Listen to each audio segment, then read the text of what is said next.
Hello guys, welcome back to my channel.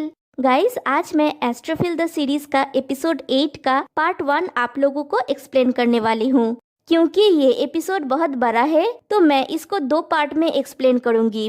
तो चलिए part 1 start करते हैं। एपिसोड 8 की शुरुआत में भी एज यूजुअल पास्ट का सीन दिखाया जाता है, जब नबडा साई को घर दिखाने के लिए लाई हुई थी। नबडा कहती है यहाँ पे मूव इन करते हैं, मैंने ऑलरेडी लीज एग्रीमेंट पे साइन कर दिया है और मेरा कंपनी भी पहले साल का रेंट पे करेगा। साई कहता है तुम्हारा बॉस बहुत दयालु है ना? नबडा कहती है हाँ, हालांकि वो अविश्वसनीय दिखते हैं, उन्होंने बहुत सारी चीजों में मेरी मदद की है। साई कहता है ये घर बहुत बड़ा है, मैं चाहता हूँ कि मॉम भी हमारे साथ आके रहे। नाबडा कहती है जब हमने उनसे कहा तो वो बैंकॉक आने के लिए भी तैयार नहीं हुई, तुम्हें लगता है कि वो यहाँ हमारे साथ आके रहने के लिए राजी होंगी? साई कहता है लेकिन मैं वेट कर सकता हूँ, मैं उस दिन के लिए वेट कर सकता हूँ जब हम सब एक साथ रहेंगे। नाबडा कहती है हम सब एक साथ? साई कहता है लेकिन मुझे तुम्हारे फैसले पे विश्वास है ना, मुझे पता है कि इसका अच्छा नतीजा निकलेगा। नाबडा कहती है मैं कुछ भी करने के लिए तैयार हूँ, हमारा लाइफ अभी से बेहतर होगा साई, मैं प्रॉमिस करती हूँ। फिर कहानी प्रेजेंट में आती है और वही सीन दिखाया जाता है जहाँ पे एपिसोड 7 एंड हुआ था। नाबडा जा रही होती है और किम उसे बुलाता है, फिर उसके सामने जाके खड़ा हो जाता है और कहता है मैं वही इंसान हूँ जिसने तुम्हें दुखी बनाया था। फिर उसका हाथ पकड़ता है, तभी साई आके नबडाओ का हाथ उससे छुड़ा लेता है और नबडाओ से पूछती है नब तुम कहाँ थे, तुमने घर का डोर खुला क्यों छोड़ दिया? मैं शॉक्ड हो गया था। फिर किम से पूछता है कुछ हुआ है क्या? किम कहता है कुछ नहीं, मैं नब का फ्रेंड हूँ, मैं भी इसी हाउसिंग एस्टेट में रहता हूँ, हम सिर्फ वॉक के लिए गए थे, मैं नब को ड्रंक बनाने के लिए माफी चाहता हूँ। साई कहता है उसे घर लाने के लिए शुक्रिया, प्लीज उसे बाद में बात कीजिएगा, अभी उसे घर ले जाने दीजिए। किम नब से कहता है नब बाद में बात करेंगे, और साई नब को लेके वहाँ से चला जाता है।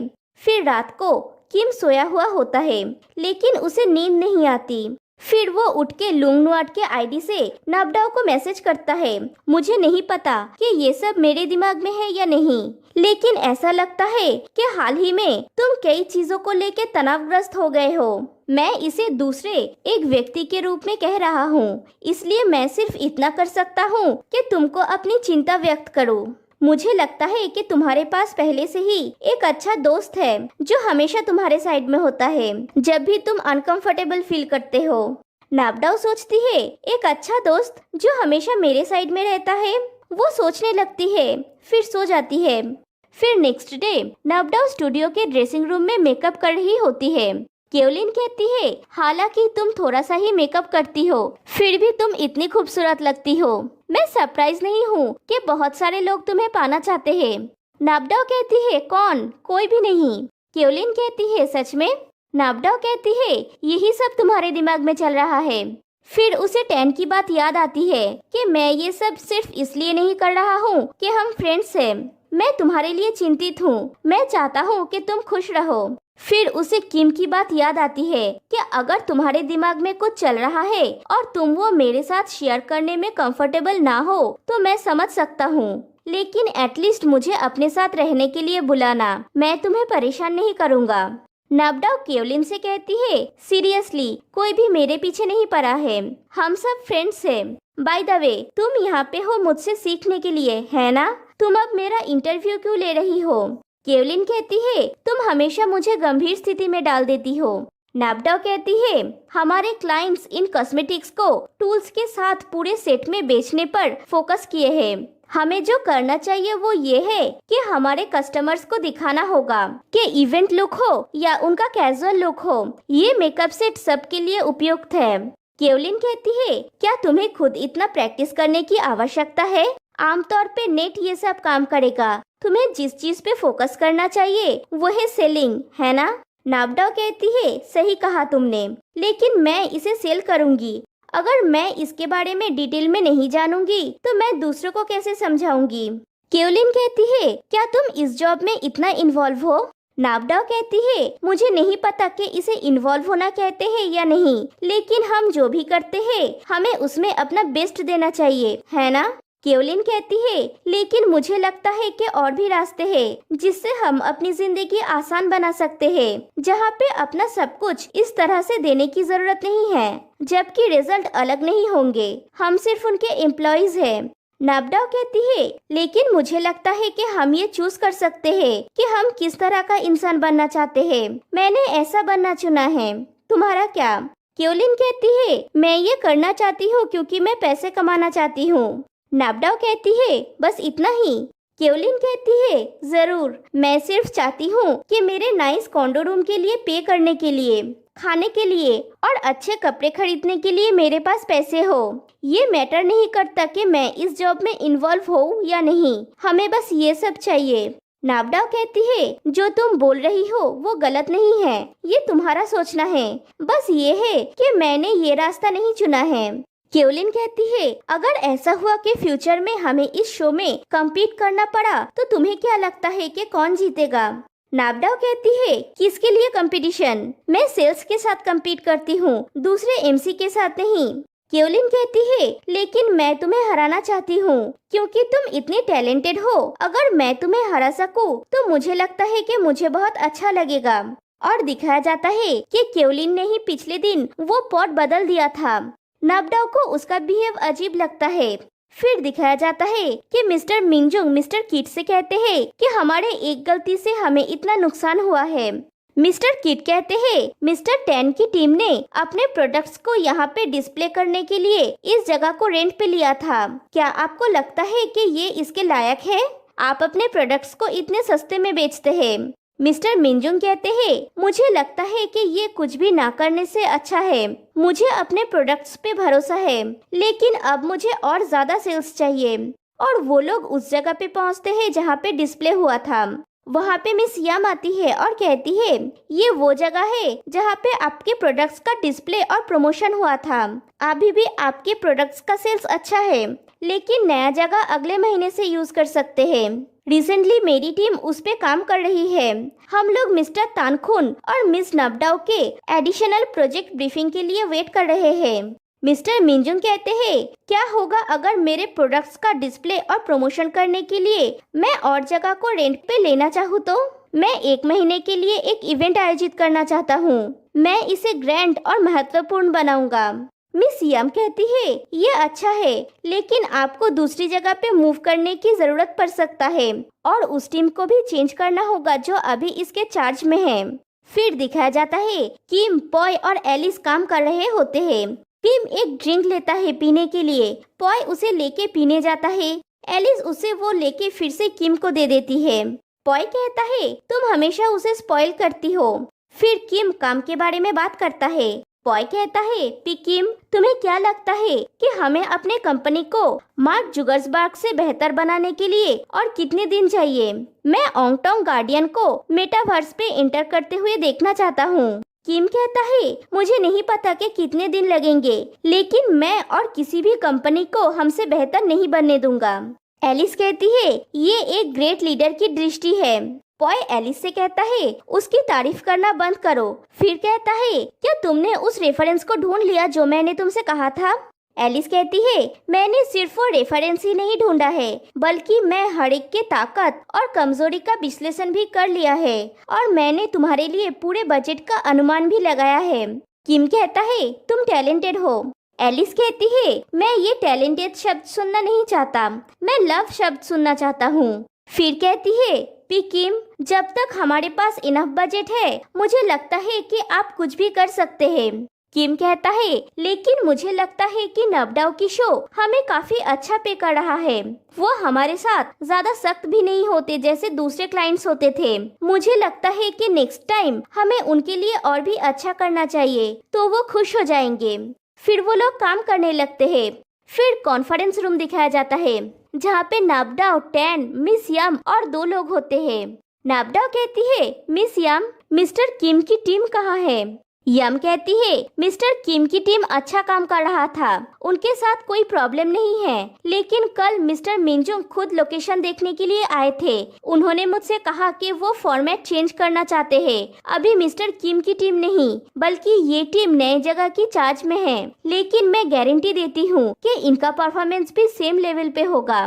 टैन कहता है अच्छा है, शायद कुछ नया मिल जाए। अब मुझे भी मिस्टर किम के साथ काम की डिस्कस करते हुए सरदर्द नहीं होगा।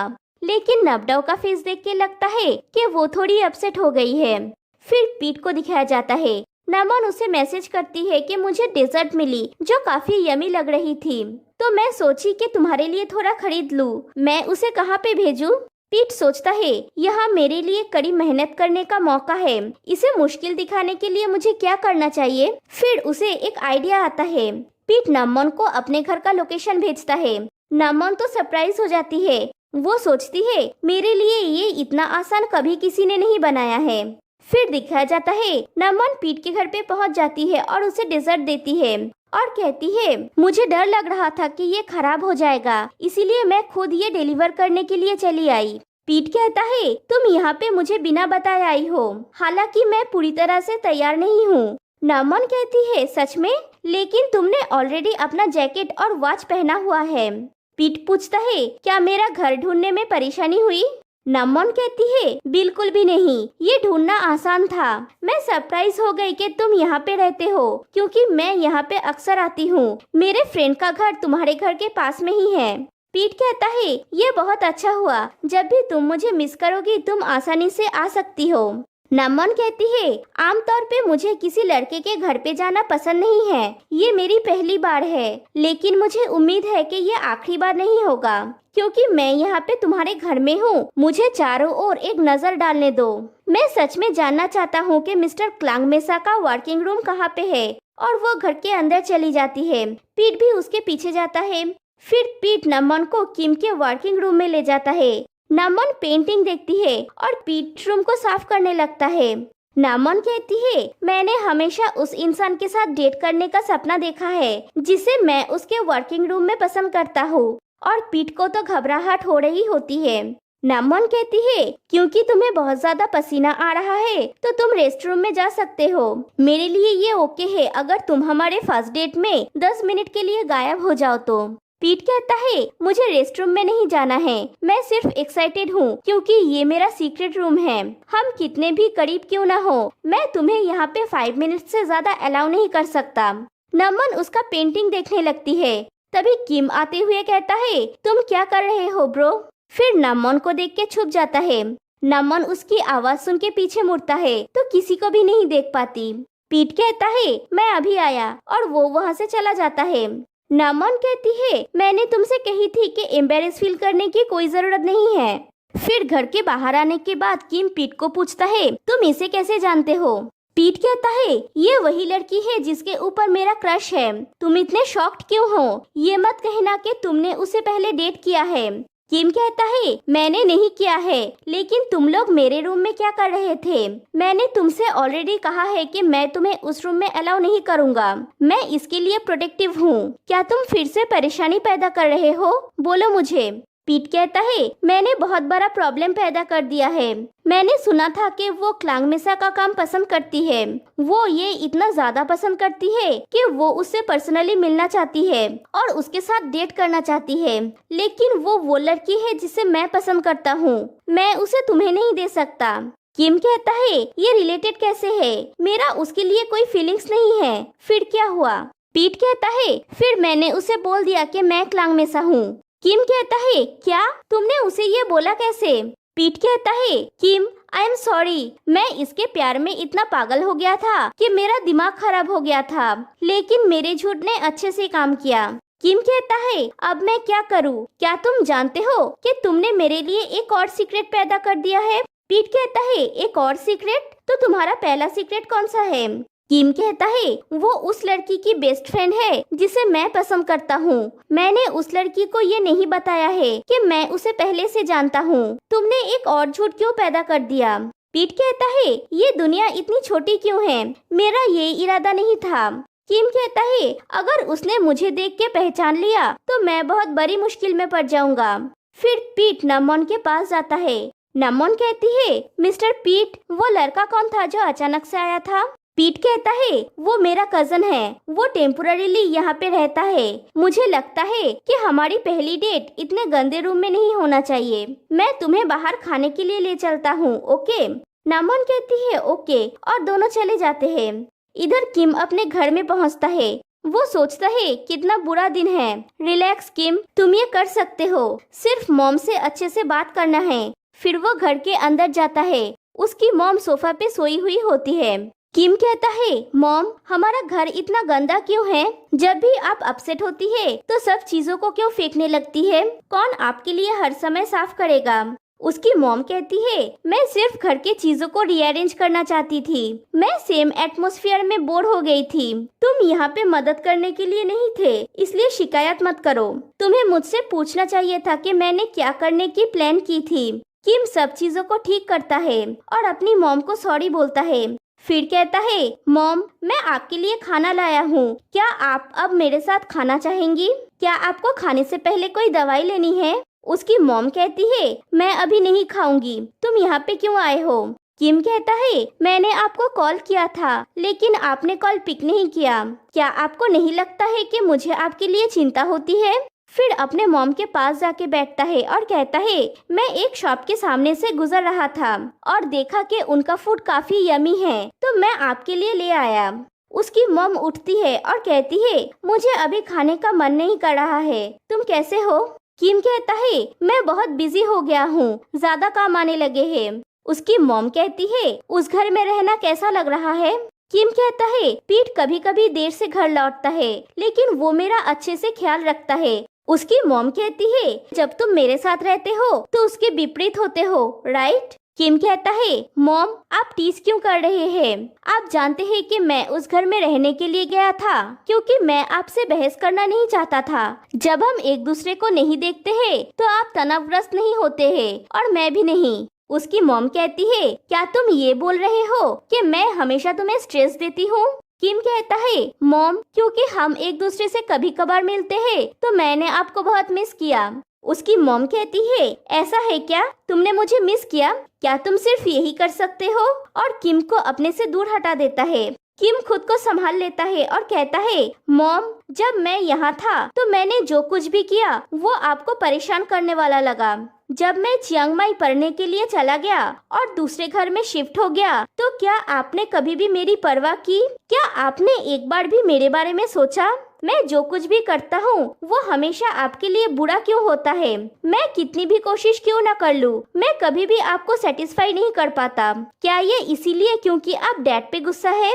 लेकिन क्योंकि डैड अब आपके पास दोष देने के लिए नहीं है तो आप इसे मुझ पर निकालते हैं। क्या ये सब मेरी गलती है? क्या आप डैड की गलती के लिए हमेशा मुझे दोष देंगे?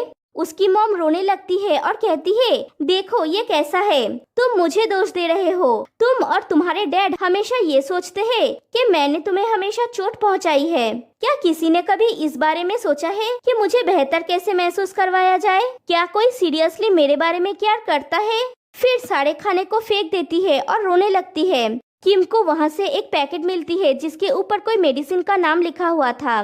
किम बाहर आके उसके बारे में नेट पे सर्च करता है तो देखता है वो डिप्रेशन और एंजाइटी की मेडिसिन है। और ये सीन यहीं पे कट हो जाती है। गाइस, आज के लिए बस इतना ही। इस एपिसोड का नेक्स्ट पार्ट मैं अगले वीडियो में एक्सप्लेन करूंगी। तो फिर मिलते हैं गाइस नेक्स्ट वीडियो में। तब तक के लिए बाय बाय।